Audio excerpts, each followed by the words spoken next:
Guys, আশা করি সকলে ভালো আছেন।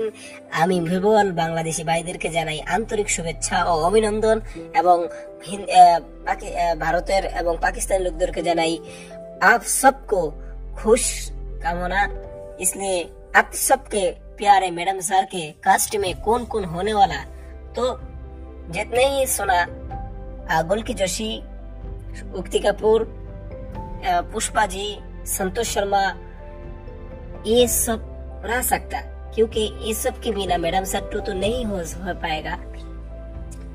बिल्लू चंपक भी तो हो ही गए, क्योंकि वो तो कॉमेडी इशू है, कॉमेडी के लिए देर करता है, तो देखना क्या करता है। তো এবার আসি বাংলাদেশি ভাইদের কাছে।